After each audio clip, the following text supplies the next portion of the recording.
不知道你用 iPhone 的时候有没有想过一个问题：如果你有两个手机，你把两个手机放在一起，问他们 Siri， 到底他们谁会回答？这些大家可能平时习以为常的点，想一想挺好玩的。现在我这是比较新的两款手机，14也是22年发布的，然后这个呢16、24年，其实都是最新款的，基本上没有太多差别。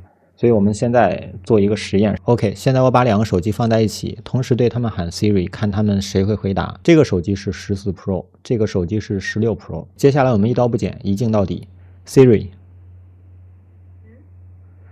可以看到，刚才16 Pro 和14 Pro 他们都响应到了，都听到我说话了，但是16 Pro 它消下去了，只有14 Pro 在回答我。那么这回我让16 Pro 回答我 ，Siri。对吧？那么这回我让他们随机选一个，或者让他们两个同时回答我 ，Siri。这回是他们两个同时回答我，是这样的。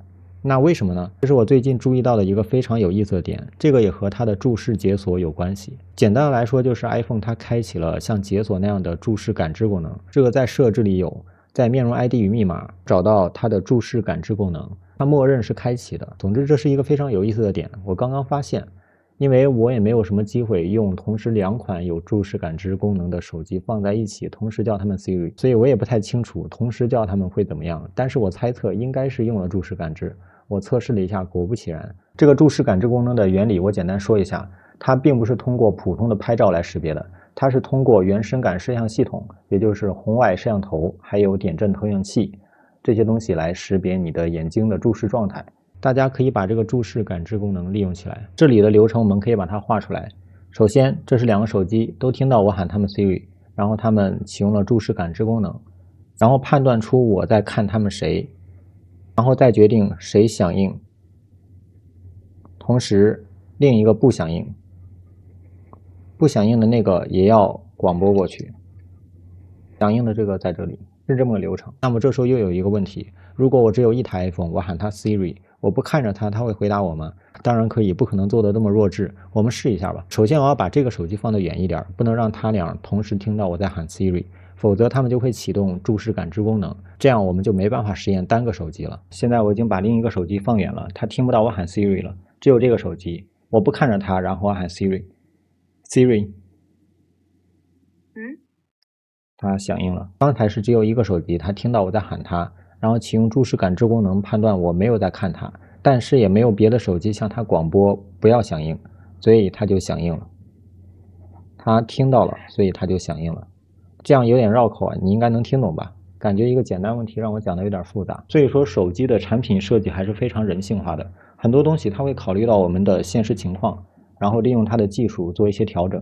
总体的逻辑，我猜测应该是两个手机如果在一起，同时听到了 Siri 的话，那么它们就会启动注视感知。这两个手机之间估计也是有通信的，而且无论哪个手机听到我在说话的过程中喊 Siri 的话，它就不会响应。像现在我离着这么近，我说了这么多 Siri， 它都没有响应。它就是检测到我这一句话里还有别的字，而且是连贯着读的，它就觉得我不是在叫它，还是非常人性化的。如果我把这两个手机放的远近不同，但是我同时保证他们两个都能听到我喊 Siri， 那么他们谁会应答呢？我们可以来试一下这个实验，我觉得有必要做。首先，我还是把一个手机放在他听不到我喊话的地方，这是一个对照组。我是想把这个手机放在离摄像头大概这么近的距离，然后我喊他 Siri， 他应该会回答。我是想证明这个距离他能听得到我喊他 Siri。OK， 他已经回答了。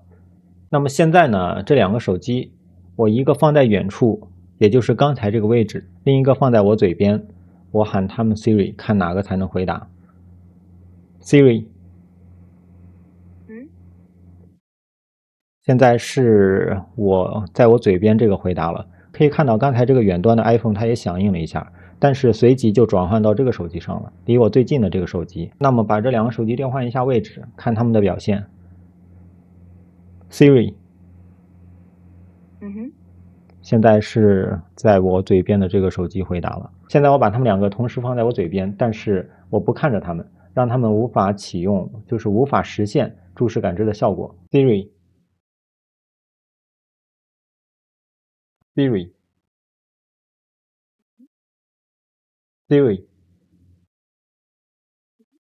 它俩现在是随机的，不一定是哪一个。那么这时候我靠近一个手机会怎么样呢？也就是提高某一个手机它检测到我声音的响度。Siri， 它回答了。Siri，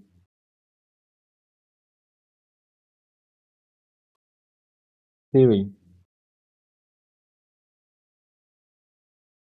Siri， Siri。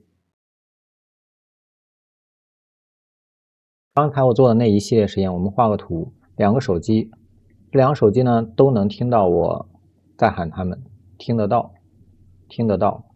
然后它们都启用了注视感知功能，但是注视感知功能之后判断我都没有在看它们，这时候它们就启用了一个机制，判断响度，谁的响度大谁就响应，然后广播给其他的设备不要响应了。其实现在我是在后期写这个东西，由于我后期的准确的查证，除了响度之外，它还有一个非常重要的指标，就是是否在使用。比如说我拿出一个手机，我已经解锁了，我解锁之后就说明我要问这个手机的 Siri， 无论这个手机离我近还是远。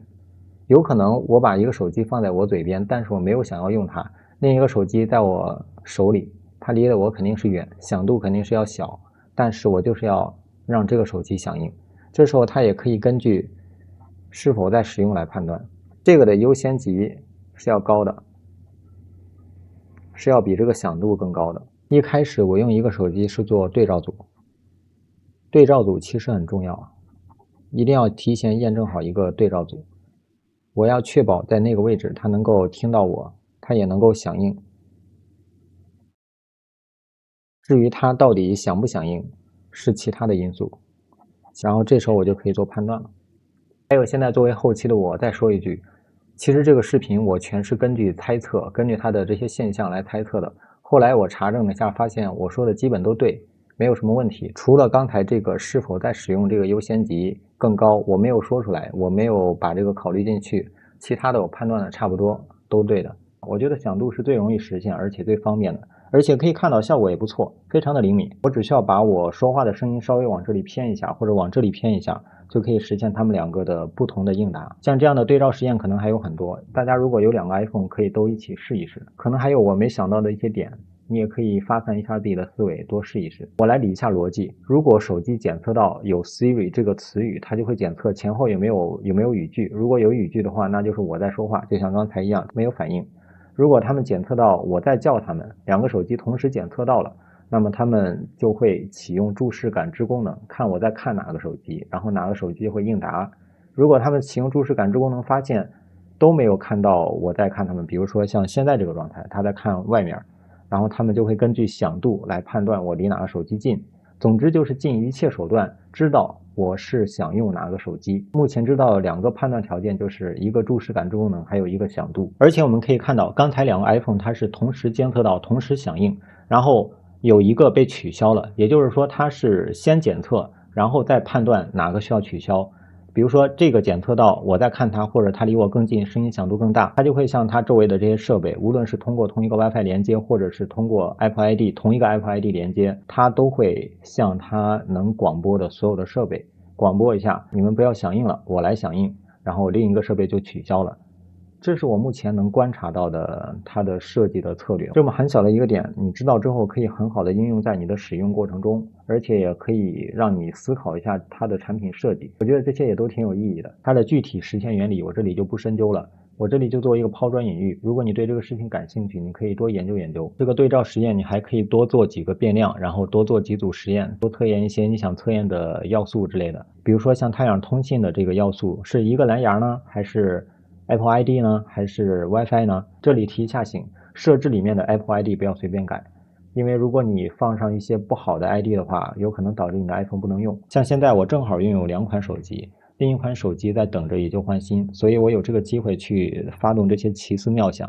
在之后呢，我打算出一期关于 iPhone 我们平时能用得到的，但是很多人不知道的一些功能，一些小功能，还有一些有必要的功能，我都打算在一个视频里讲一下，讲清楚。毕竟手机都买回来了，如果有一些功能你本来能用得到，但是你不知道，这样就荒废了，对吧？总之这个功能我觉得没有必要深究，我们只需要知道这个功能，然后把这个功能利用好就可以了。如果你觉得我的视频有意思，你可以点一下订阅。这是一个技术频道，会分享很多好玩的、有用的知识。